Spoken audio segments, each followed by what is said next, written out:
Hey everyone, and this year marks the 30th anniversary of the Power Rangers franchise with both Cosmic Fury and a reboot coming in Netflix in the near future.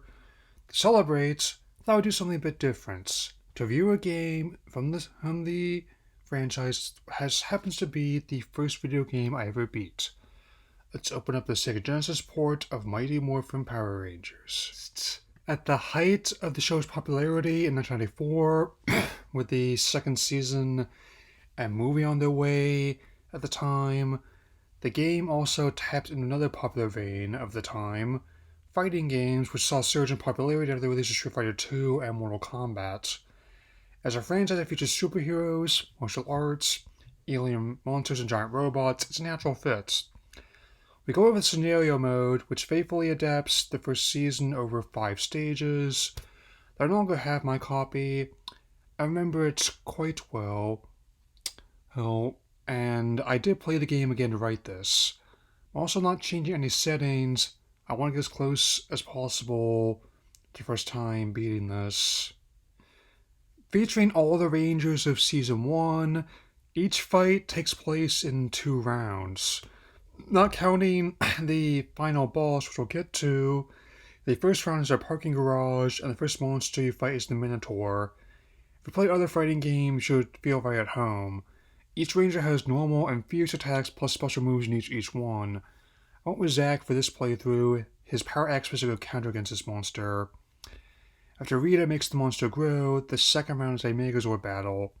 Always one of my favorite parts growing up.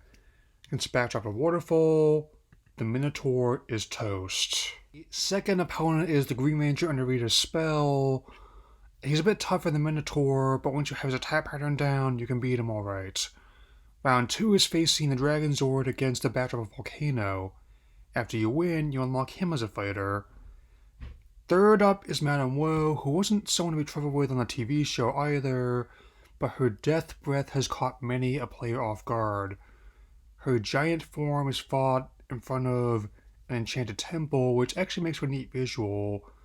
Tommy's mech and Dragon Dagger come in handy against her. Fourth in line is the recurring Heavy Goldar, whose fighting giant form is in the city of Angel Grove. I always find it interesting how much Japan looked like Southern California. Took me a few tries when I was 9, but no need to get irate about it. Before the final blow is struck, Goldar flies off, leading to the 5th and final battle on the moon against Cyclopsis. This parallels the Doomsday storyline, which is written as a series finale. Instead, the show blew up and became a pop culture touchstone, much like its source material did. Choosing between the Megazord and Dragonzord, you need to be beat both forms Cyclopsis to beat the game. Doing so reduces Rita's fortress, the Bandora Palace, to smithereens after a barrage from the Ultrazord. Roll the credits. There's something about the graphics and sound that always takes me back. Game, published by Sega and Bandai subsidiary Banpresto and developed by Nova, sold 1 million copies on its release in November 1994.